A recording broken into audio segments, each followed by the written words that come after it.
ኢተቁላህ አላህን ፍሩ ካለም በኋላ ወልተንዙር ነፍሱ ማ ቀደመት ሊገድ ነው ያለው። ያንዳንዷ ነፍስ ለነገ ምን እንዳስቀመጠች ትመልከት ነው ያለው።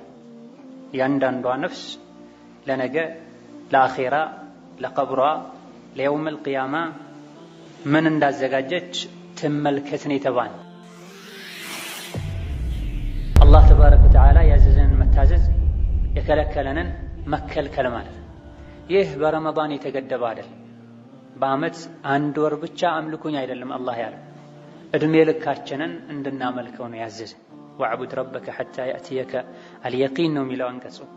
ትክክለኛው የማይቀረው ሞት መጥቶ እስኪወስድህ ድረስ ጌታህን አምልክ ነው የተባለ። አላህን የሚፈራ ሰው ንግግሩን መቆጠብ አለበት። መዋሸት የለበትም። ትርፍ ቃል መናገር የለበትም። መዛለፍ የለበትም። ቃል ገብቶ ቃሉን ማፍረስ የለበትም። መጣለው ካለ መምጣት አለበት። አደርጋለሁ ካለ ማድረግ አለበት። ليس من يقطع طرقا بطلا إنما من يتقي الله. الحمد لله والصلاة والسلام على خير خلق الله محمد بن عبد الله وعلى آله وأصحابه ومن والاه. أما بعد، السلام عليكم ورحمة الله وبركاته. مقبي علي بسمنا وأنكز እንደዚሁ በበርካታ የቁርአን አንቀጾች አላህ ተባረከ ወተዓላ እሱን እንድንፈራ መክሯል። ያ አዩሃ አለዚነ አመኑ እናንተ በአላህ በቅያም ቀን ያመናችሁ የሰው ልጆች ሆይ ኢተቁላህ አላህን ፍሩ፣ ወቁሉ ቀውለን ሰዲዳ ትክክለኛ ንግግርም ተናገሩ። መልካም ንግግር አላህ የሚወደውን የሰው ልጆች የሚወዱትና የሚደሰቱበትን ንግግር ተናገሩ። ከንግግሮች ሁሉ መልካምና ያማረ ንግግር ላኢላሃ ኢለላህ ሙሐመዱር ረሱሉላህ፣ ላኢላሃ ኢለላህ ሙሐመዱር ረሱሉላህ በሉ። ከሰዎች ጋር ስትነጋገሩም መልካምን ንግግር ተናገሩ። ይህን ያደረጋችሁ እንደሆነ ዩስሊሕ ለኩም አዕማለኩም፣ ንግግራችሁ ካማረ አላህን ከፈራችሁ አላህ ተባረከ ወተዓላ ስራችሁን፣ ልባችሁን፣ ነገራቶቻችሁን በሙሉ ያስተካክልላችኋል፣ ወንጀላችሁንም ይመራችኋል ብለናል። በሌላኛው አንቀጽም እናንተ አማኞች ሆይ ኢተቁላህ ሐቀ ቱቃቲሂ አላህን ተባረከ ወተዓላ የሚገባውን ፍራቻ ፍሩት ብሏል። ትክክለኛ ሙስሊሞች ሆናችሁ እንጂህም አትሙቱ ብሏል። በሌላኛው አንቀጽም እናንተ አማኞች ሆይ ኢተቁላህ አላህን ፍሩ፣ ወልተንዙር ነፍሱ ማ ቀደመት ሊገድ እያንዳንዷ ነፍስ ለነገ ምን እንዳዘጋጀች ትመልከት፣ ራሷን ትፈትሽ ብሏል። ሌላኛው አንቀጽ ላይም ያ አዩሃ ናስ ኢተቁ ረበኩም ብሏል። እናንተ የሰው ልጆች ሆይ ጌታችሁን አላህን ፍሩት ብሏል። እነዚህ አንቀጾች ብዙ ጊዜ ነቢ ዓለይሂ ሰላቱ ወሰላም ጁሙዓ ላይ ኹጥባ ሲያደርጉ የሚደጋግሟቸው አንቀጾች ናቸው። ብዙ ጊዜ ነቢ ዓለይሂ ሰላቱ ወሰላም ኹጥባ ሲያደርጉ መግቢያ ላይ የሚደጋግሟቸው አንቀጾች ናቸው። እናንተ አማኞች ሆይ አላህን ፍሩ፣ አላህን ፍሩ፣ አላህን ፍሩ እያሉ ማለት ነው። አላህን ፍሩ ከሚለው ቃል ቀጥሎ ብዙ ጊዜ ወይም ተግባር የሆነ ኃላፊነት ይጠቀሳል። አላህን መፍራት ቃል ብቻ እንዳልሆነ ለማሳየት ማለት ነው። የሱረቱ አልአሕዛብ አንቀጽ ላይ ኢተቁላህ ካለም በኋላ አላህ ወቁሉ ቀውለን ሰዲዳ ብሏል። አላህን ፍሩ ምን ማለት ነው? አላህን መፍራት ወቁሉ ቀውለን ሰዲዳ ቀጥ ያለ ትክክለኛ ሐቅ የሆነ ንግግር ተናገሩ ብሏል። አላህን መፍራት በንግግርም ጭምር ነው ማለት ነው። አላህን የሚፈራ ሰው እንደ ሻው አያወራም፣ የሰውን ክብር አያጎድፍም፣ ሰው ላይ አያሾፍም። ሌላኛው የሱረቱል ሐሽር አንቀጽ ላይ ደግሞ ኢተቁላህ አላህን ፍሩ ካለም በኋላ ወልተንዙር ነፍሱ ማ ቀደመት ሊገድ ነው ያለው። ያንዳንዷ ነፍስ ለነገ ምን እንዳስቀመጠች ትመልከት ነው ያለው። ያንዳንዷ ነፍስ ለነገ፣ ለአኼራ፣ ለቀብሯ፣ ለየውመል ቂያማ ምን እንዳዘጋጀች ትመልከት ነው የተባለ። አላህን መፍራት እምነት፣ ንግግር፣ ተግባር ነው ማለት ነው። እነሆ አላህ ተባረከ ወተዓላ ወደዚህች ምድር ሲያመጣን እጅግ በጣም ለላቀ ዓላማ እንዳመጣን ሁላችንም እናውቃለን። ወማ ኸለቅቱል ጂነ ወልኢንሰ ኢላ ሊያዕቡዱን በሚለው አንቀጽ ሁሌ እንደምንሰማው ሰውም ይሁን ጂን የተፈጠሩት አላህን በብቸኝነት ያመልኩ ዘንድ ነው። አላህን ማምለክ ማለት አላህን መፍራት ማለት። ተቅዋ ብሎ ማለት መጠንቀቅ፣ መፍራት፣ መራቅ ማለት ነው። ኢትቃ ማለት ነው፣ ጥንቃቄ ማድረግ ማለት ነው። ከምንም በላይ መፍራት መጠንቀቅ ያለብን አላህን፣ ሽርክን፣ የጀሃነም እሳትን፣ የቂያም ቀን ውርደትን። ከዚህ ሁሉ መዳን የምንችለው አላህን በትክክል ስናመልክ ነው። ያለንበት የተከበረው የረመዳን ወር ጾም የተደነገገበት ዋነኛ ዓላማ አላህን መታዘዝ ነው፣ አላህን መፍራት ነው። ለዚህም ነው የጾምን ግዴታነት የሚያውጀው አንቀጽ ላይ ያ አዩሃ አለዚነ አመኑ ኩቲበ ዐለይኩሙ ሲያም ከማ ኩቲበ ዐለ አለዚነ ሚን ቀብሊኩም ለዐለኩም ተተቁን የተባሉ እናንተ አማኞች ሆይ እናንተ ላይ ጾም ግዴታ ተደርጓል፣ ከእናንተ በፊት የነበሩ ህዝቦች ላይ ግዴታ እንደተደረገው ሁሉ ጾም እናንተ ላይ ግዴታ የተደረገው ለዐለኩም ተተቁን ከጾም የአላህን ፍርሃቻ እሱን መጠንቀቅ ትማሩ ዘንድ ነው። ምግብን መጠጥን እንደተከለከላችሁት ሁሉ ሌሎችንም ወንጀሎችን ትከለከሉ ዘንድ ነው ጾም የተደነገገው ብሎናል አላህ ተባረከ ወተዓላ። አላህን የሚፈራው በአላህ የሚያምን ሰው፣ በአኺራ የሚያምን ሰው፣ ነገ አላህ ፊት ቆማለሁ ብሎ የሚሰጋ ሰው። ለዚህም ነው የጾምን ግዴታነት የሚያውጀው አንቀጽ ያ አዩሃ አለዚነ አመኑ ተብሎ ነው የተጀመረው። እናንተ ያመናችሁ ሆይ ነው የተባለው። ያመነ ሰው ነው አላህ የሚፈራው፣ የሚጾመው፣ የሚሰግደው፣ ሰደቃ የሚሰጠው፣ ዝምድና የሚቀጥለው፣ ወንጀል የሚተወው በአላህ ትክክለኛውን ኢማን ያመነ ሰው ነው። እናንተ አማኞች ሆይ ብሎ አላህ ቁርአን ላይ ከተጣራ ያ አዩሃ አለዚነ አመኑ ከተባለ ፈአርዒሃ ሰምዐክ ለዚህ ጥሪ ጆሮህን ስጥ፣ ልብህንም ወደ ጥሪው አዞር። ያ አዩሃ አለዚነ አመኑ ተብለው ጥሪ ከተተላለፈ በኋላ ወይም ዋጅብና ግዴታ የሆነ የሚጠቅምህን ነገር አላህ ሊያዝህ ነው፣ ወይም ጎጂና ወንጀል የሆነ ነገር አላህ ሊከለክልህ ነው። ብዙ ጊዜ ያ አዩሃ አለዚነ አመኑ ብሎ የሚጠራው ብለዋል አብዱላህ ብን መስዑድ፣ አብዱላህ ብን ዐምር ብን አልዓስ፣ ሌሎችም።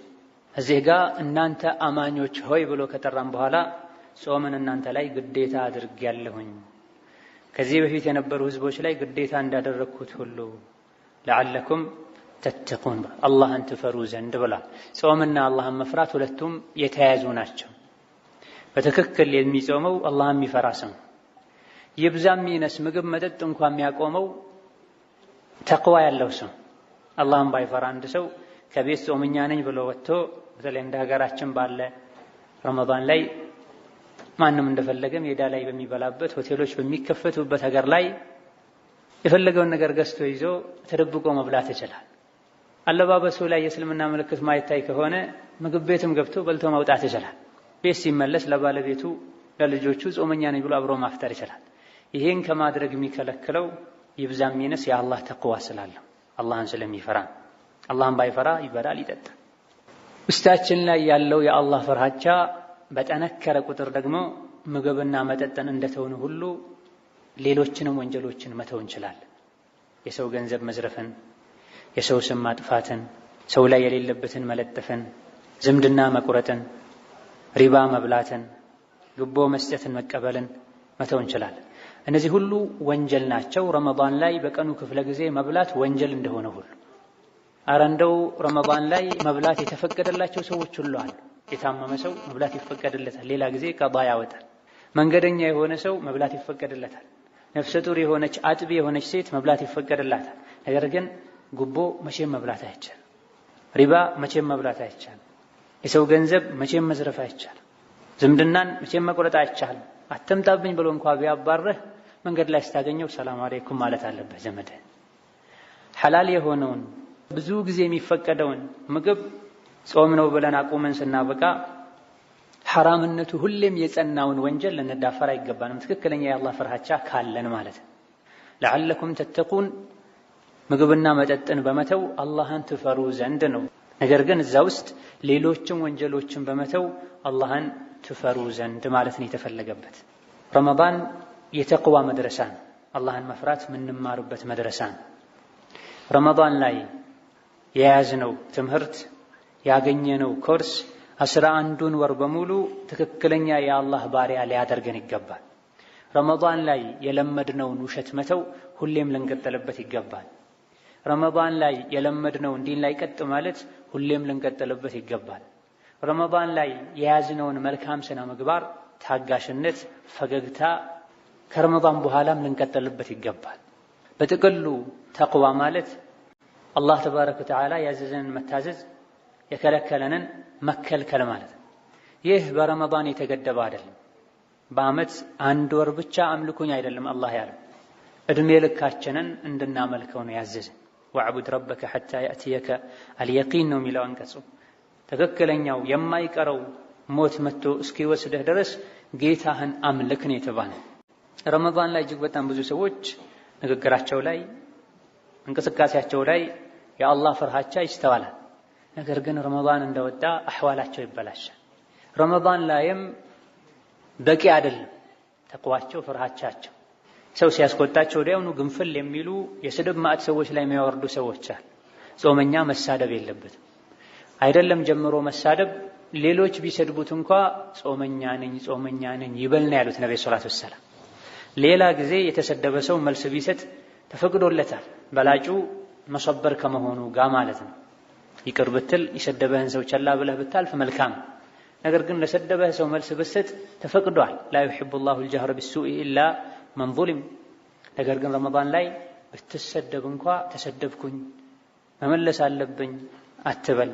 የሰደበው ሰው ጾመኛ መሆኑን እንዲያቅ አደብ እንዲይዝ በዛው እንዳይቀጥል እኔ ጾመኛ ነኝ ይበለው ብለዋል ነብዩ ሰለላሁ ዐለይሂ ወሰለም። አንዳችሁ ከጾመ ትርፍ ቃል እንዳያወራ፣ መጥፎ ስራ እንዳይሰራ፣ ገበያ ላይ ሄዶ እንዳይጮህ፣ አንዳችሁ ትርፍ ቃልን፣ ውሸትን፣ የወንጀል ተግባርን እስካላቆመ ድረስ ምግብና መጠጥን ማቆሙ ለአላህ ምንም አይደለም ብለዋል ነብዩ ሰለላሁ ዐለይሂ ወሰለም። የሚፈለገው ምግብ መጠጥ ማቆሙ ብቻ ሳይሆን አላህን መፍራቱን፣ ትእዛዙን ማክበሩን። ዒድ ላይ እናርዳለን፣ አቂቃ ላይ እናርዳለን፣ ሐጅ ላይ ይታረዳል። ከነዚህ ከሚታረዱ ነገሮች በሙሉ ወደ አላህ ስጋውም ይሁን ደሙ አይደርስም። ወደ አላህ የሚደርሰው የቀልብ ሽባይነትና ታዛዥነታችን፣ አላህና ህጉን ማክበራችን። ለዚህም ነው ለን የናለ አላህ ልሑሙሃ ወላ ዲማኡሃ ወላኪን የናልሁ አተቅዋ ሚንኩም ያለ። ከለተሞታችን ድረስ አላህን ልንፈራ ይገባናል። በእይታችን አላህን ልንፈራ ይገባናል። በጆሮአችን አላህን ልንፈራ ይገባናል። በምላሳችን አላህን ልንፈራ ይገባናል። በከስባችን በምንሰራው ስራ አላህን ልንፈራ ይገባናል። ባል ከሚስቱ ጋር ባለው ግንኙነት፣ ወላጆች ከልጆቻቸው ጋር፣ ልጆች ከወላጆቻቸው ጋር፣ ጎረቤት ከጎረቤቱ ጋር፣ ነጋዴ ከደንበኛው ጋር ባለው ግንኙነት አላህን ሊፈራ ይገባል። አላህን መፍራት ማለት ወደ አኼራ የምናደርገው ጉዞ ላይ የሰጋን መንገድ የመረጠን የተራመደን መኖር ማለት። ለዚህ ነው ከቀደምቶች መሃል አንዱ አላህን መፍራት ማለት ምን ማለት ነው ተብለው ሲጠየቁ በእሾህ የተነጠፈ መንገድ ላይ፣ እሾህ የሞላበት መንገድ ላይ ተጉዘህ ታውቃለህ እንዴ ብለው ጠየቁ። አዎን ሲሏቸው ምን አደረግክ ታዲያ? መንገዱ በእሾህ ከተሞላ ከተዘጋበህ ምን አረግ ሲሉት ልብሴን ወደ ላይ ሰብሰብ አድርጌ አጣጥፌ አንዳንዱን እየዘለልኩት አንዳንዱን እየሸወድኩት አለፍኩኝ ወይም አልፋለሁ አላቸው።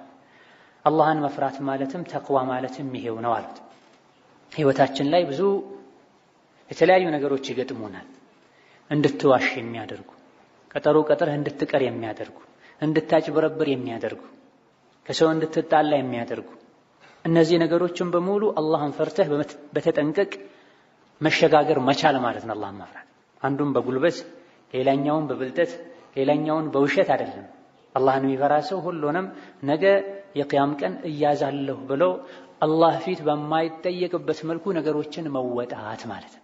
ባል ከሚስቱ ጋር ሲኖር ምስቴ ነገ ዛሬ የበደልኳት እንደሆነ ነገ አላህ ፊት ትከሰኛለች፣ ስለዚህ አላህ ፊት እንዳትከሰኝ ከሷ ጋር በምን መልኩ ነው መናኗር ያለብኝ ብሎ አስቡ አውቆ መራመድ ማለት ነው። ሚስትም ከባሏ ጋር ስትኖር የባሌን ሐቅ ያጎደልኩ እንደሆነ ነገ አላህ ፊት እያዛለሁ፣ አላህ ፊት እንዳልያዝ እዚሁ ከባሌ ጋር በምን መልኩ ነው መናኗር ያለብኝ ብላ መንገድ መቀየስ ማለት ነው። ወላጆችም ከልጆቻቸው ጋር ሲናኗሩ ልጆቼን ቸላ ካልኩኝ፣ ከበደልኩኝ፣ ካላስቀራሁኝ፣ ካላስተማርኩኝ፣ አደብ ካላሳወቅኳቸው፣ አንዱን ከሌላኛው አስበልጬ አድሎ እኔ ጋር ከተገኘ ነገ አላህ ፊት መያዝ አይቀርም። ከአኺራ በፊት ዱንያ ላይም ባስተዳደግ የበደልኳቸው ልጆች እኔኑኑ ይበድሉኛል ብሎ ሐስቦ መራመድ ማለት። ነጋዴም በሚነግድበት ጊዜ ማጭበርበር፣ ማታለል፣ መዋሸት እየቻለ በውሸት የተገኘ ሀብት በረካ አይኖረውም። የምሐቁ ላሁ ሪባ ወዩርቢ አሰደቃት። በሪባ በግቦ በማጭበርበር በማታለል የመጣ ሀብት በረካ አይኖረው፣ በረካ ብስ ያደርገዋል አላህ። ወዩርቢ ሰደቃት፣ ሐቅ ላይ የተመሰረተ ሐቁ የወጣለት በሐቅ የመጣ ገንዘብን ግን አላህ ያፋፋዋል፣ ብዙ ያደርገዋል፣ ከፍ ያደርገዋል ብሎናልና አላህ ዛሬ ለማደግ ብዬ ከችግር ለመውጣት ብዬ አልዋሽም፣ አላጭበረብርም፣ አልሰርቅም፣ አላታለልም ብሎ መጓዝ ማለት ይሄ ማይቻል ሽያጭ ነው። እሺ በዚህ ቀን ለሰው ብር መልሳለሁ ብለሃል፣ መልስ። እሺ ማንኛውም ነጋዴ ነግዶ ይከብር ዘንድ ንግዱ ሐላል ይሆን ዘንድ መሟላት ያለባቸው 6 መስፈርቶች አሉ መሸጥ መለወጥ ላይ። እነዚህ 6 መስፈርቶችን ያሟላ አካሄድ ነው የሚሄደው። እነዚህ 6 መስፈርቶችን ያሟላ አካሄድ ሄጄ ነው መነግደው፣ የሚቻለውና ማይቻለውን ለይቼ አውቄ ነው የሚሄደው ያለና ግራና ቀኙን በእስላም አጥር አስከብሮ መጓዝ ማለት ከሸሪዓው አለመውጣትም የሸሪዓው መንገድ ላይ የተቀመጡ ሕዱዶችን ድንበሮችንም ጠብቆ መሄድ ማለት ነው። አላህን መፍራት ጀለቢያ መልበስ፣ ጥምጣም ኮፊያ መደረብ አይደለም። ስትናገር መልካም ንግግር መናገር፣ ውሸትን መተው፣ ሐሜትን መተው፣ የመናቅና የማሾፍ ሌሎችን የማጣጣል ንግግሮችን መተው። ለዚህም ነው መግቢያ ላይ ያነበቡት አንቀጽ ላይ የተነበበው አንቀጽ ላይ ኢተቁላህ ወቁሉ ቀውለን ሰዲዳ የተባለው አላህን ፍሩ፣ ስጁድ አርዝሙ፣ አላህን ፍሩ፣ ሰደቃ ብሉ እንደተባለ ሁሉ አላህን ፍሩ፣ መጥፎ ንግግር ተው ተብሏል። ላ የስኸር ቀውሙን ሚን ቀውም፣ አንዱ ብሔር ሌላኛው ብሔር ላይ እንዳያሾፍ እንዳይሳለቅ ተብሏል። ወንዶች ሴቶች ላይ፣ ሴቶች ወንዶች ላይ እንዳያሾፉ ተብሏል። ሊዳ ተቅዋ ሰፊ ነው። በንግግርም ጭምር ተቅዋ ሊኖር ይገባል። አላህን የሚፈራ ሰው ንግግሩን መቆጠብ አለበት። መዋሸት የለበትም። ትርፍ ቃል መናገር የለበትም። መዛለፍ የለበትም። ቃል ገብቶ ቃሉን ማፍረስ የለበትም። መጣለው ካለ መምጣት አለበት። አደርጋለሁ ካለ ማድረግ አለበት። ነብዩ ሰለላሁ ዐለይሂ ወሰለም ከአንዲት ሴት ጋር ከአንድ ልጅ ጋር ሕፃን ልጅ ጋር ቁጭ ባሉበት ሕፃን ልጇ ና ብላ ጠራቸው። ረሱሉ ዐለይሂ ሰላቱ ወሰላም ምን ልትሰጪው ነው አሏት። ተዓላ ኡዕጢክ ስትለው ና እሰጥሃለሁ ስትለው ምን ልትሰጪው ነው አሏት። ቴምር ልሰጠው ነው አለቻቸው። ይህን ነብዩ ሰለላሁ ዐለይሂ ወሰለም ና ልስጥህ ብለሽው ሳትሰጪው ብትቀሪ አንድ ውሸት ይመዘገብብሽ ነበር፣ ውሸታም ትባይ ነበር ብሏል ነብዩ ሰለላሁ ዐለይሂ ወሰለም። ዘመዱን ጓደኛውን 4 ሰዓት መጣለሁ ካለ 6 ሰዓት መምጣት የለበትም፣ 4 ሰዓት ላይ መድረስ አለበት። ልጁን በደንብ አድርገህ ፈተና ከደፈንክ እገሌ የሚባል ቦታ ወስደሃለሁ ብሎ ካልወሰደ፣ ብር የዛሬ ሳምንት መልሳለሁ ብሎ የዛሬ 15 የዛሬ ወር ድረስ ማይመልስ ከሆነ ልብና ምላሱ አንድ አይደለም፣ ንግግርና ተግባሩ አንድ አይደለም ማለት ነው። እዚህ ምላሳችን አላህን መፍራት አለበት። ለዚህም ነው ነብዩ ሰለላሁ ዐለይሂ ወሰለም በአላህና በመጨረሻው ቀን የሚያምን ሰው መልካምን ይናገር ካልሆነሳ ዝም ይበል ነው ያሉት። አላህን ከፈራ ነው ምላሱ እሺ ብሎ ዝም የሚለው። አላህን ካልፈራ ዝም አይል። ከማይረባው አልፎ ሐራምነቱ የተረጋገጠውን ይናገራል። ምላስ መጠኑ ትንሽ ነው፣ ነገር ግን ለትልቅ አደጋ የሚያጋልጥ አደገኛ አካል። ምላስ በመሰረቱ ስጋ ነው፣ ነገር ግን አጥንትን የመስበር ኃይል አለ። ምላስ ከምንም በላይ መታሰር ያለበት እስር ቤት የሚገባው ነገር ቢኖር እሱ ነው። ስንትና ስንት ጀግኖችን እስር ቤት የወረወረው እሱ ነው። ስንትና ስንት ጀግኖችን የገደለው እሱ ነው። ቤቶችን የሚያፈርሰው፣ ትዳሮችን የሚበጠብጠው፣ ልጆች ወላጆቻቸውን እንዲጠሉ የሚያደርገው፣ ጓደኛን ከጓደኛው የሚለየው ምላስ። ምድር ላይ ያሉ መዘዞች፣ ችግሮች፣ ግጭቶች አብዛኛው መነሻቸው ምላስ። በረሕማን በአላህ ምን ከፍረውም የሰው ልጆች በአላህ የሚከፍሩትም በምላሳቸው፣ የሚያሻርኩትም በምላሳቸው። ኢዛ አላህ የሚፈራ ሰው ምላሱን መጠበቅ አለበት። ካልጠበቀው ከለቀቀው ዞሮ ራሱን ነው የሚነድፈው። ለዚህ ነው ኢሕፈዝ ሊሳነከ ያ ኢንሳኑ ላ የልደገነከ ኢነሁ ቱዕባኑ የተባሉ። የሰው ልጅ ሆይ ምላስህን ጠብቅ፣ ካልጠበቅከው ወጥቶ እንዳይነድፍህ እሱ እኮ እባብ ነው ተብሏል። ከሰሓቦች መሃል አንዱን ብዙ ምክር ነቢ ከመከሩት በኋላ እስካሁን የመከርኩህን የሚጠቀልልልህን ነገር ልንገርህ እንዲህ አሉት። አዎን ሲላቸው ምላሳቸውን አውጥተው ያዙና ኩፈ ዐለይከ ሃዛ አሉት። ይሄን ቆጥበው አግደው ያዘዋል። በመናወራው ሁሉ እንጠየቃለን እንዴ ሲላቸው ሰዎችን ባፍጥማቸው ጀሃነም ላይ የሚደፋቸው ሰዎችን በግንባራቸው ጀሃነም ላይ እንዲደፉ የሚያደርጋቸው ታዲያ ምንድነው? ምላሳቸው ያመጣው ጣጣ አይደል እንዴ ብላ ነብዩ ሰለላሁ ዐለይሂ ወሰለም። ለምንድነው ስለ ምላስ ይሆነው ያልነው? ርዕሱ ስለ ተቅዋ ሆኖ ሳለ ምላስ ከተስተካከለ ሌላ ሰውነት በሙሉ ስለሚስተካከል ምላስን ያዝ ካረገን መጥፎ ቦታ አንሄድም። መጥፎ ሰው አናግሮን ከመጥፎ ሰው ጋር ተነጋግረን ወደ መጥፎ ቦታ የምንሄደው ምላሳችን ከተስተካከለ ከሰዎች ጋር እንጣላለን። ከሰዎች ጋር እንጣላለን ወይም ማናደርገውን ተናግረን ስንቀር ወይም ሰዎችን ስናናገር ድንበር ስናልፈባቸው። ምላሳችን ከተስተካከለ ዱንያ አኺራችን ስለሚስተካከል አንድ ሰው አንዲት ንግግር ይናገራል። ንግግሯ አላህ የሚወዳት ጥሩ ናት። እሱ ግን ያን ያክል ትልቅ ቦታ የሚሰጣት አይመስለውም።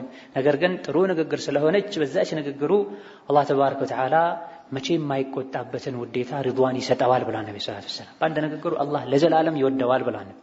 በአንጻሩ ደግሞ በአንዲት ንግግር ብዙም ቦታ በማይሰጣት ነገር ግን አላህን በምታስቆጣ ንግግሩ ምክንያት ጀሃነም ይወርዳል ብላ ነብዩ ሰለላሁ ዐለይሂ ወሰለም። ማ የልፊዙ ሚን ቀውሊን ኢላ ለደይሂ ረቂቡን ዓቲድ ብሏል። ያንዳንዱ ሰው ሲናገር ከግራ ከቀኝ መላእክቶች አሉ ዘጋቢዎች። የቂያም ቀን መዝገቡ ይወጣል ይዘረግፋል። መልካም የተናገረ እስትግፋር ያበዛ ዱዓ ያበዛ ዚክር ያበዛ ንግግሩን ያሳመረ ይደሰታል። ስድብ ያበዛ ዘለፋ ያበዛ ወሬ ማዋሰድን ሰው ማጋጨትን ያበዛ ውሸትን ሐሜትን ያበዛ የቂያም ቀን ያፍራል ይዋረዳል። ምን ነው ምላስ ባልነበረኝ ዱዳ በሆንኩኝ ብሎ ይመኛል። ዛሬ ምላሳቸውን ያስረዘሙ አኺራ ላይ ዱዳ በሆንኩኝ ብለው መመኘታቸው አይቀር። ወከዛሊክ የአላህ ፍርሃቻ አይናችንም ላይ ሊኖር ይገባል። ምናየው አላህ የፈቀደው መሆን አለበት። አላህ የሚወደው መሆን አለበት። ሰዎችን በማናናቅ በማጣጣል መልኩ ልናይ አይገባም። የጎሪጥ ሐራምን ቆሻሻን ነገር ልናይ አይገባም። ወጣቱ ይበልጥ አላህን ሊፈራ አይኑን ከአጅነቢ ሰበር ሊያደርግ ይገባል። ረመዳን ላይ በተወሰነ መልኩ ይሄ ብዙዎች ዘንድ ይሳካል። ከረመዳን ውጪ ግን እንደ መኪና ከግርግዳ ጋር ከሰው ጋር የሚጋጭ ወጣት ሁሉ አለ። ፊት ለፊቱ ያለችን ማያቃትን ሴት እያየ ከኢማን ማነስ አልፎ ከተቅዋ መጥፋት አልፎ የዓቅል ማነስም ጭምር ነው። ሜዳ ላይ ያዩዋትን ሴት ሁሉ እያየው መሄድ የት ታገኛታል? ማታገኘውን ነገር በማየት ልብህን ለምን ትጠምዳለህ? ቀልብህን ለምን ታሳምማለህ? ሜዳስ ላይ አይተህ ያገባሃት ምን ያክል ለትዳር ውጤታማ ታደርግሃለች? ኢዳ አይናችንን ሰበር በማድረግ አላህን መፍራት አለብን። ነብዩ ሰለላሁ ዐለይሂ ወሰለም ዓሊን ሲመክሩት ዓሊ ሆይ አንዴ ድንገት ተሳስተህ ካየህ ድጋሚ መልሰህ አትይ። የመጀመሪያው ድንገት ስለሆነ ላንተ ነው ተፈቅዶልሃል፣ ችግር የለውም ሳታስብ ያየኸው ማለት ነው። ሁለተኛው ግን ላንተ አይደለም አንተ ላይ ነው መዘዙ ብለውታል። ሌላኛው ሐዲስ ላይም النظر سهم مسموم من سهام ኢብሊስ ብለዋል። ያልተፈቀደ እይታ ሳህም ነው ቀስት ነው አንድ። ሁለተኛ መስሙም መርዝ የተቀባ ቀስት ነው። ሶስተኛ ሚን ሲሃሚ ኢብሊስ ከኢብሊስ ቀስቶች መሃል አንዱ ቀስት ነው። ሐራም የሆነ ያልተፈቀደ እይታ በአንደኛ ደረጃ ቀስት ነው። በቀስት የተወጋ ሰው ይሞታል፣ ይደማል፣ ይጎዳል። አጅነቢ ሴትን አንድ ወንድ አይኑን ልኮ በሚያይበት ጊዜ በዘመናችን ደግሞ ሜዳ መውጣትን በማያስፈልግበት መልኩ በየኪሳችን ይዘነው በምንሄድ ሞባይል ኮምፒውተር ዓለም ላይ ያሉ ቆሻሻዎችን ሐራምን አቅል ያለው ሰው ሐያ ያለው ሰው ሊደፍረው ማይችለውን ነገር ደግሞ ደጋግሞ ከፍቶ ማየት ባዩ ቁጥር በመርዛማ በኢብሊስ ቀስት ልብን መወጋት ማለት ነው። ሐራምን ደግሞ ደጋግሞ የሚያይ ሰው ልቡ ይጠቁራል፣ ልቡ ይሞታል። አይኑ አንድ ሐራምን በማየት የተመረዘ ሰው ችግሩ በአይኑ ብቻ አያበቃም፣ ወደ ቀልብ ይተላለፋል። አይን ልብ ውስጥ ያለውን ነገር ነው የሚያስተላልፈው። አይን ወደ ልብ ያስተላልፋል፣ ልብ ወደ አይን ያስተላልፋል። ልባችን ንጹህ ከሆነ ከፊት ለፊታችን ያለው ነገር ሐራም ከሆነ ልብ ለአይን መልእክት ያስተላልፋል። አይንም የሚያየውን ነገር ትቶ ወደ ሌላ ዞር ይላል። ልብ ከተበላሸ የሚያዘው መጥፎ ነገር ነውና የሚሆነው አይንም የሚያየው መጥፎ ነው።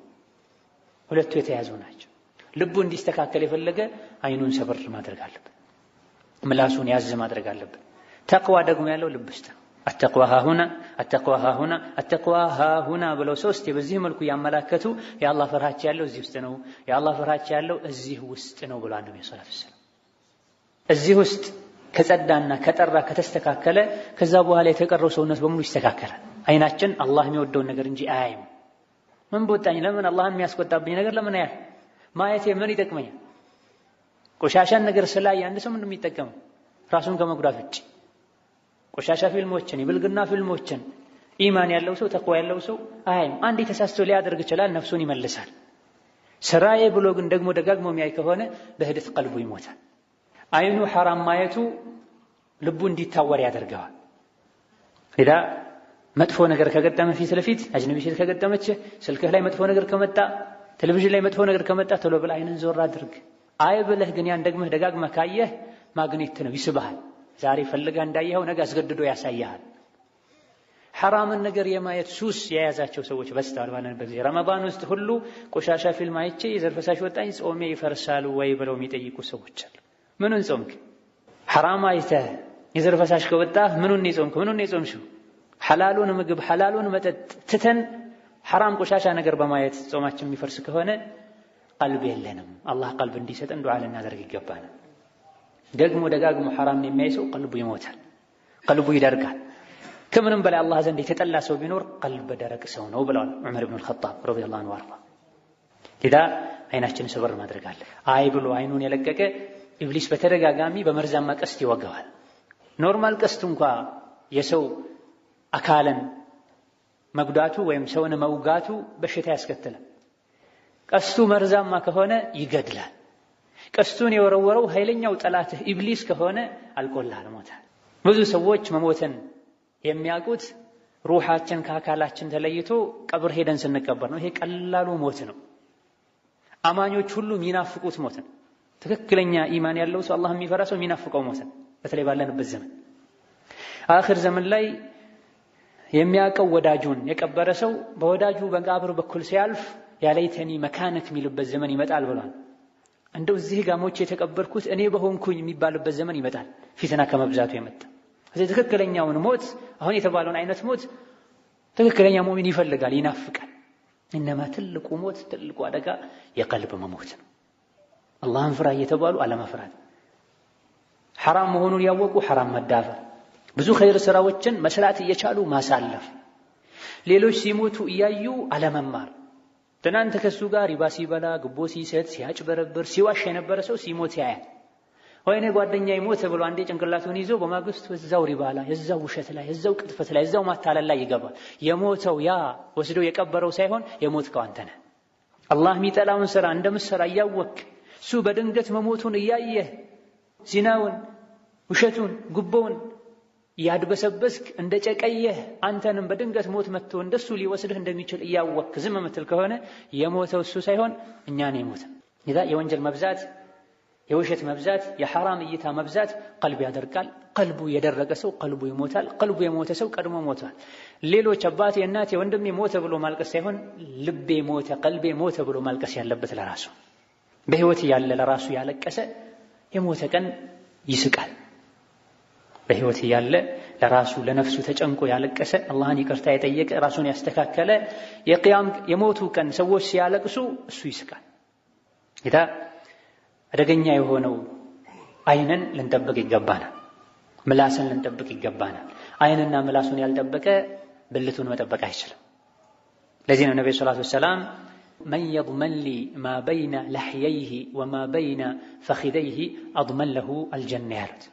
ምላሱና ብልቱን ለመጠበቅ ቃል የገባልኝ ሰው ኃላፊነት የወሰደልኝ ሰው እኔ እሱ ጀነት እንደሚገባ ዋስ ሆነዋለሁ፣ ኃላፊ ሆነዋለሁ ብለው። ምላስህን ጠብቅ፣ አይንህን ጠብቅ፣ ብልትህን ጠብቅ። ረሱሉ ዓለይሂ ሰላቱ ወሰላም ኃላፊነትና ወስደዋል ጀነት እንደሚያስገቡ። አይ ብሎ ምላሱን ያስረዘመ አይኑን የለቀቀ ዚናን በተለያየ መልኩ የተዳፈረ ቃል የለውም፣ ነቢዩ ኃላፊነት አይወስዱለትም። ወከዛሊክ ጆሮአችንን በመጠበቅ አላህን ልንፈራ ይገባል። ትርፍ ንግግር፣ ውሸት፣ ሐሜት መናገር ሐራምና ክልክል እንደሆነ ሁሉ ትርፍ ንግግር፣ ውሸት፣ ሐሜት መስማትም ሐራም ክልክል። ብዙ ሰዎች እኔ ካላወራው ምን ገደደኝ ብለው ቁጭ ብለው ሐሜት፣ ውሸት የሚሰሙ ሰዎች አሉ። መላሳችንን የሚያስወጣውን መጠበቅ እንዳለብን ሁሉ ጆሮአችንን የሚያስገባውንም መጠበቅ አለብን። ውሸት የሚያወራን ሰው ከሰማን እኔ ከውሸታም ጋር ምንም አይነት ግንኙነት የለኝም፣ ዛሬ ሌሎች ላይ እንደዋሸኸው ነገም ከኔ ወስደህ ዋሽተህ ታጣለኛለህ፣ ዞር በል። ከአንበሳ ከምሸሸው በላይ ከውሸታም መሸሽ አለብን። ከምስትህ ጋር ያጣላህ፣ ከገዛ ሚስትህ ጋር ከገዛ ባልሽ ጋር ውሸታም ያጣላህ። አባት እናትን ባልና ሚስትን የሚያቆራርጡ ውሸታም ከየትኛውም አይነት ሴት ጋር ሳያየው ባልሽን ከሆነ ሴት ጋር አየሁት ብሎ ሄዶ ይዋሻል። ሚስት መቼም አትቀመጥም ከዛው አየሁት እንኳን ሳይባል ባለንበት ዘመን ጥርጣሬ የበዛበት ዘመን ባልሽን ከሴት ጋር አየሁት ካላት خلاص ሰላም ይጠፋል ቤት ውስጥ። ለባልም እንደዚሁ ሚስትህን ከሆነ ወንድ ጋር ስትሄድ አየኋት ካለ ቤትህን አፈረሰ ማለት። ይህ ሳይመጣ በፊት ቀድመህ ከሱ ጋር ያለህን ግንኙነት አፍርሰው። ውሸታምን ራቅ፣ ወሬ አዋሳጅን ራቀው። እገሌ ሰደበህ ካለህ እገሌ ስምህን አጠፋ ካለህ እሱ ሳይሆን ስምህን ያጠፋው አንተ ነህ፣ አምጥተህ ያሰማኸኝ አንተ ነህ፣ እሱ እዛው ብሎ እዛው ንፋስ ወስዶት ነበር ብለህ አሳፍረህ መልሰው። ጆሮህን ለወረኛ ለውሸተኛ አትስጥ። ውሸትን፣ ሐራምን፣ ሐሜትን፣ ዘፈንን ከመስማት ጆሮአችንን ልንጠብቅ ይገባናል። ይሄም አንዱ የተቅዋ አካል። ግን ተቅዋ በምላስ ብቻ አይደለም፣ በልብስ ብቻ አይደለም፣ በተግባር በንግግር በልብ ነው። ዋናውና ትልቁ ተቅዋ የልብ ተቅዋ። ወመን يعظم شعائر الله فإنها من تقوى القلوب ብሎ አላህ ያከበረውን ነገር ማክበር የልብ ፍርሃቻ ምልክት ነው ተብሏል። ወንጀልን በመተው አላህን መፍራት እንዳለብን ሁሉ መልካም ሥራ በመስራትም አላህን መፍራት አለብን። ጾምን በአግባቡ በመጾም፣ ሶላትን በአግባቡ በመስገድ፣ ዘካ የወጀበበት ሰው እንዳቅሙ ዘካን በአግባቡ በወቅቱ በመስጠት፣ ሐጅ የወጀበበት ሰው በወቅቱ በአግባቡ ሐጅ በማድረግ፣ ዘመዶቹን ፈልጎ በመጠየቅ፣ ለጎረቤቶቹ በጎ በመሆን አላህን መፍራት አለብን። በተግባር በሥራ አላህን ልንፈራ ይገባናል። ዘመዶች ያሉት ዘመዶቹ ቤት ሞት ወይም ሐዘን ከሌለ በስተቀር ጭራሽ ዘር ብሎ የማያይ ሰው የአላህ ፍርሃቻው አነስተኛ። ዘመዶቹ ተርበው ታመው የተቸገሩ የተጎሳቀሉ እሱ ብር ያለው በየካፍቴሪያው በየሆቴሉ ሰው እየጋበዘ ለዘመዶቹ ወስዶ አላህ ከሰጠው እንኩ ብሎ ማይሰጥ ከሆነ ተቅዋ አንሶታል። ወላጆቹ ተቸግረው የሚበደሩ ሰው አለ። እሱ ፎቅ ያለው መኪኖች ያሉት መጋዘኖች ያሉት ወላጆቹ ታመው ተቸግረው ይበደራሉ። ተቅዋ ቢኖር ይሄን አያደርግም። አንተ ወማሉከ ሊአቢክ ተብሏል። አላህ ተባረከ ወተዓላ ወንጀልን እሱን ፈርተን እንድንተው እንዳዘዘን ሁሉ መልካም ሥራን እሱን ፈርተን እንድንሰራ አዞናል። ባለባበሳችንም አላህን ልንፈራ ይገባናል። የጉራ የኩራት አለባበስን ለብሳ ይገባን። የተሰረቀ የተጭበረበረ ልብስን ለብሳ ይገባን። ዑመር ብን ኸጣብ ጣረሞት ላይ ሆነው ሰዎች ገብተው እየተሰናበቷቸው ሳለ አንድ ወጣት ገባ። አንተ የምእመናን አሚር ሆይ ማሻአላህ ብዙ ኸይር ሥራ ሰርተሃል፣ አላህ ዘንድ የሚመሰክርልህ ኢላ ገይር ዛሊክ ያለ ዑመርን አድንቆ አጽናንቶ ሲወጣ ልብሱ የተጎተተ አዩት። ጣረሞት ላይ ሆነ የጠጡት ከተወጋው ከሆዳቸው ከመሃል የወጣ ሐኪማቸው ከእንግዲህ ተስፋ የለም ብሏቸው በዚህ የገርገራ ሰዓት ላይ እንኳ አንድ ትልቅ ወንጀል አይተው ማሳለፍ አልፈለጉ። ወጣቱን ጠሩትና ልብስህን ከፍ አድርገዋል። ልብስህን አትጎትት፣ ከፍ አድርገው። ልብስህን ከፍ ማድረግህ አትቃ ሊረቢክ ይበልጥ አላህን እንድትፈራ ያደርግሃል። ወአንቃ ሊተውቢክ የልብስህንም ንጽህና ይጠብቅልሃል አሉት። አላህን መፍራት በልብስም ጭምር መሆን አለበት። ሴቷ አላህን ልትፈራ ረሱሉ ዓለይሂ ሰላቱ ወሰላም ለሚስቶቻቸው ለሴት ልጆቻቸው ለሶሐቦቻቸው ያስለበሱትን አይነት ልብስ ልትለብስ ይገባታል። በዘመኑ የወጣቱ የሴቱም የወንዱ መለባበስ ተበላሽቷል። ብዙ ጊዜ እኛ ምን ወቅሰው ሴቶችን ሒጃብ አታደርጉም፣ ኒቃብ አታደርጉም፣ ሰፊ ልብስ አትለብሱም። አንተም ተበላሽተሃል ባለንበት ጊዜ። ቃሪያ የሚባል ልብስ የለበስክ ነገር እያበላሽ። አላህን ፍራ። ልብስ የማንነት መገለጫ። የተከበረ ሰው ትልቅ ሰው የሚያስከብር ሰፋ ያለ ልብስ ይለብሳል። ዓላማ ቢስ የሆነ አርአያን ያጣ ትንሽ ሰው ጠባብ የተቀዳደደ አውራውን የሚያሳይ ልብስ ይለብሳል። አብዛኛው ወጣት የሚለብሰው ልብስ ሌላ ልብስ ያስፈልጋል። የዘመኑ አብዛኛው ወጣት የሚለብሰው ሱሪ ሌላ ሱሪ ያስፈልገዋል። ሐታ በሀገራችን በሻፊዕያ መዝሀብ እንኳ ወይክረሁ الخشن من الثياب ተብሎ ከርዳዳ ልብስ የተጠላ ነው። ጠባብ ልብስ የተጠላ ነው። አውራን የሚቀርጽ ልብስ ለብሶ መስገድ ሁሉ ይቻላል አይቻልም? በዑለሞች መሃል ኺላፍ አለ። የሀፍረተ ገላን ቅርጽ የሰውነትን ቅርጽ የሚያሳይ ውጥርጥር ያለ ልብስ የተጠላ ነው፣ መክሩህ በሻፊዕያም በሌሎች። አልፎ ሁሉ ውጥርጥር ያለ ልብስ ለብሶ የሰገደ ወንድ ሶላቱ ትክክል አይደለም፣ ሰፊ ልብስ መልበስ አለበት ያሉ ዑለሞች አሉ፣ አልባኒን ጨምሮ ሌሎች። እንዴት ሁሉ እንደሚለብሱት አናውቅም። አንዳንድ ወንድሞች የሚለብሷቸው ስሪዎች ሰው አግዟቸው የሚለብሱ ነው ይመስል፣ ሲያጠልቁት እንዴት እንደሚያጠልቁት አናውቅም። ለምን ትሰቃያለህ? እንደዚህ ከሸሪዓ አንፃርም የተከለከለ ነው፣ መክሩህ ነው። ከጤንነት አንፃርም ሰውነትህ ዘና ማለት ይፈልጋል። ኹዙ ዚነተኩም ዐንደ ኩሊ መስጂድ ተብሏልና አለባበስህን አስተካክል። የሙስሊም ልብስ ልበስ፣ ኮፍያ አድርግ፣ ኩራ በዲን። ሴቷ ሒጃብ ታድርግ እንደሚባለው ወንዱም በልብስ ማንነቱን መግለጽ አለበት። በብዙ መልኩ ይጠቅማል። ሙስሊም ወንድም ሲያገኝ ሰላም አለይኩም ይልሃል። አንዳንዶች አፍጥጠው ያዩሃል። ሰላም አለይኩም ትለኛለህ አትለኝም እያሉ ማለት ነው። በምን አውቄ ሰላም አለይኩም ልበል? ይሄን በየቀኑ ታረግፈዋለህ። እዚህ ጋር ኮፍያ ማስቀመጥ ይከብድሃል። የለበስከው ቃሪያ ነው። ኢተቁላህ ያ ሸባብ አልሙስሊሚን፣ ሙስሊም ወጣቶች አላህን ፍሩ። በእስልምናችሁ በዲናችሁ ኩሩ። ራቆታችሁን አትሄዱ። ጠባብ ሱሪዎችን አጫጭር ልብሶችን አድርገው ሱጁድ ሩኩዕ ሲያደርጉ ጎናቸው የሚገለጥ ብዙ ወጣቶችን እናያለን። አንዳንዴ ተገደም ከፊት ካሉ ጎትተን እናለብሳለን። አልብስ هذا من انكار المنكر። ሶላት ላይ እንኳን ብትሆን ጎትተህ ወደ ውስጥ ከተተለት መጥፎን ነገር ያየ በእጁ ያስወግድ ብለዋል ነብዩ ሰለላሁ ዐለይሂ ወሰለም። መገለጡን ያወቀ የጀርባ መገለጥ ሶላት እንደሚያበላሽ ያወቀ ዝም ብሎ የሰገደ ሶላቱ ተበላሽቷል። አላህ ዘንድ ዙህር አልሰገድከም ዐስር አልሰገድከም ተብሎ ይቀጣል። በዚህ መልኩ የሚሰግድ ወጣት ማለት ነው። ወከذلك ሴቷ ተገላልጣ ስትሄድ አንተ እንደምትፈተነው ሁሉ አንተም ጠባብ ልብስ የሚፈትን ልብስ ደረትህን ክፍት አድርገህ ልብስህን ወደ ላይ ሰብስበህ ስትሄድ ሴቷም ትፈተናለች። لا تظلمون ولا تظلمون። ሴቷ እንዳትበደል እንዳትፈትን ከፈለክ አንተም አላህን ፍራ፣ አለባበስን አስተካክል። ሴቷም እንደዚሁ በተለይ ባለንበት ጊዜ ሐቂቃ ሒጃብ ሳይሆን ሴቶች የለበሱ ያለው ፋሽን ነው የለበሱ ያለው። አብዛኞቹ ሴቶቻችን የለበሱ ያለው ሒጃብ ሳይሆን ፋሽን ነው የለበሱ ያለው። ትክክለኛ ሒጃብ ልግዛ ብለህ ገበያ ብትሄድ አታገኝም። በቀላሉ የእስላምን መስፈርት የሚያሟላ ሒጃብ በቀላሉ ገበያ ሄደን አናገኝም። ገበያ ላይ ያሉ የቀረቡ ያሉ ሒጃቦች የውስጥ ልብስ ናቸው። ጓዳ ሴት ልጅ ከባሏ ጋር የምትለብሰው ልብስ ነው ዛሬ ሜዳ ላይ እየተለበሰ ያለው እየተሸጠ ያለው። አላህ ተባረከ ወተዓላ አደምና ሐዋን ሲቆጣቸው የለበሱት ልብስ ነው የረገፈው። ዛሬም አላህን መፍራት የመቀነሱ የመጥፋቱ አንዱ ምልክት ሴቶች ሒጃባቸውን መጣላቸው። አላህን የምትፈራ ሴት ራቆቷን አትሄድም። ራቆት ማለት ልብሷን ሙሉ በሙሉ አውልቃ አርቀሯን ሄደች ማለት አይደለም። ሸሪዓ ልብሽ ያላትን ያለበሰች ሴት ሁሉ ራቆቷን ነው የምትሄድ። ቁርአን ሲወርድና ሒጃብ ልበሱ ሲባል አረቦች ራቆታቸውን ነበር የሚሄዱት። ሻሽ ሁሉ ያስሩ ነበር የአረብ ሴቶች። ሒጃብ ሲወርድ ሒጃብ አድርጉ ሲባል ፀጉራቸውን ገልጠው አይሄዱም ነበር። ሻሽ ያስሩ ነበር የአረብ ሴቶች ጃሂልያ ሆነው ካፈሮች ሆነው። ነገር ግን ሻሹን ያስሩ የነበረው በዚህ መልኩ ወደ ኋላ ነበር። አንገታቸው ጆሮአቸው ይታይ ነበር። ስለዚህ ወልየድሪብነ ቢኹሙሪሂን ዐላ ጁዩቢሂን ተባሉ። ሻሹን ወደ ኋላ ሳይሆን ማሰር ያለባቸው ከላይ ጀልባባቸውን ለቀው አንገታቸውን ደረታቸውንም ይሸፍኑ የሚለው መመሪያ ሲመጣ ያን የሴቶች ራቆታቸው ፀጉራቸውን ገልጠው አንገታቸውን ገልጠው አልነበረም የሚሄዱት፣ ይለብሱ ነበር። ይበልጥ የውበት መለኪያ የሆነው ፊታቸውን ሌላ ሰውነታቸውን እንዲሸፍኑ ነው የታዘዙት። ሙስሊሙ እህቴ ሆይ አላህን ፍሪ። የምትለብሺው ልብስ ሰፊ መሆን አለበት፣ ወፈር ያለ መሆን አለበት። ዥንጉርጉር ቡራቡሬ መሆን የለበትም። ከወንድ ከካፍር ልብስ ጋር የሚመሳሰል መሆን የለበትም። መላ ሰውነትሽን የሚሸፍን መሆን አለበት።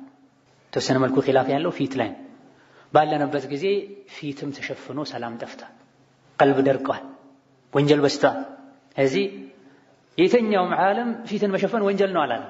ብዙ ዓለሞች ግን ፊትን መግለጥ ወንጀል ነው ብለዋል። ሴት ላይ ሒጃብ ማድረጓ ለሷ ብቻ ሳይሆን ጥቅሙ ለወጣቱ ለዲኑም ጭምር። ሴት ልጅ ተገላልጣ መሄዷ ጉዳቱ ለሷ ብቻ ሳይሆን ለወጣቱም ጭምር። ወጣቱም አላህን ይፍራ፣ አለባበሱን ያስተካክል፣ የፀጉር አያያዝ አቆራረጡን ያስተካክል። ነብዩ ሰለላሁ ዐለይሂ ወሰለም ፀጉርህን ሁሉንም አንሳው ወይም ሁሉንም ተወው ብለዋል። ዙሪያውን ቆርጠው መሃል ላይ ጫካ አስመስለው የሚተው ብዙ ወንዶችን እናያለን። ይሄ እስላም የሚከለክለው ነቢ ከልክለዋል። ነሃ ረሱሉላህ ሰለላሁ ዐለይሂ ወሰለም ዐኒል ቀዛዕ የሚል ሐዲስ አለ። ነብዩ ቀዛዕን ከልክለዋል። ቀዛዕ ማለት ፀጉርን ከፊሉን ቆርጦ ከፊሉን ማስቀረት ማለት። ለምንድን የተከለከለው? ፀጉርን ዙሪያውን ቆርጦ መሃሉን ማስቀረት ነቢ ለምን እንደከለከሉ ኢማሙ ነወዊ ሚንሃጅ ላይ ገልጸዋል። የሙስሊም ሸርሕ ላይ የተከለከለው የመጁሶች የአይሁዶች መለያ ስለሆነ፣ የእስላም ጠላቶች መለያ ስለሆነ ሙስሊም ነኝ ያለ ላኢላሃ ኢለላህ ያለ መስጂድ እየገባ ፀጉሩን ዙሪያውን ቆርጦ መሃሉን የሚያስቀረሰው ከአይሁድ ከመጁስ የተመሳሰለ ነው። ሴቷም እንደዚሁ ፀጉሯን ገልጣ አሊያ ደግሞ ሻሽ ነገር ጥላበት ፊት ለፊት አቆማው የምትሄድ ከሆነ የተረገሙ ሰዎችን ስራ እየሰራች ነው ማለት። በሁሉም ነገር አላህን ልንፈራ ይገባናል። አላህን ስንፈራ ነው ቁርአን የሚመራን ትክክለኛ ሙስሊም እንሆነው። የቁርአኑ የመጀመሪያው ገጽ ላይ አሊፍ ላም ሚም ዛሊከል ኪታቡ ላ ረይበ ፊሂ ሁደን ሊልሙተቂን። ቁርአን የሂዳያ ሰበብ የሚሆነው ቁርአን የሚያስተካክለው አላህን የሚፈሩ ሰዎች። ወረድ ብሎ ደግሞ ወተቁኒ ያ ኡሊል አልባብ፣ ልብ ያላችሁ ሆይ እኔን ፍሩ ብሏል። አላህን የሚፈራ ሁሉ ልብ አለ። አላህን ማይፈራ በሙሉ ልብ የለውም ማለት። አላህ የሕያን ሲያወድሳቸው የዘከርያን ልጅ ወካነ ተቅያ ብሏቸዋል። በጣም አላህ የሚፈራ ሰው ነበር። ጀነት ለማን እንደምትገባ ሲነግረንም ወትልከል ጀነቱ ለቲ ኑሪቱ ሚን ዒባዲና መን ካነ ተቅያ ብላ ውብ የሆነቿን ጀነት አላህን ለሚፈራ ሰው እናወርሳለን ብሏል። የጀነት ሰዎች ጀነት የሚገቡትም በተቅዋቸው እንደሆነ ሲነግረን የውመ ነሕሹሩል ሙተቂነ ኢላ ረሕማኒ ወፍዳ ብላ አላህን ሲፈሩ የነበሩ ሰዎችን በክብር ወደ አላህ እንዲጓዙ እናደርጋለን ብላ ኢነ ሊልሙተቂነ መፋዛ አላህን የሚፈሩ ሰዎች ሸሽተው መዳኛ አላቸው የቂያም ቀን ብሏል። አላህን ያልፈራ ሰው የቂያም ቀን መዳን አይችልም፣ የጀሃነም ኬላ ላይ ተይዞ ይቀጣል ማለት ነው። አላህን በትክክል ከሚፈሩ ሕጉን ከሚያከብሩ ባሮቹ ያደርገን። هذا والله تعالى أعلم وصلى الله وسلم بارك على عبده ورسوله محمد وبالله التوفيق والسلام عليكم ورحمة الله وبركاته.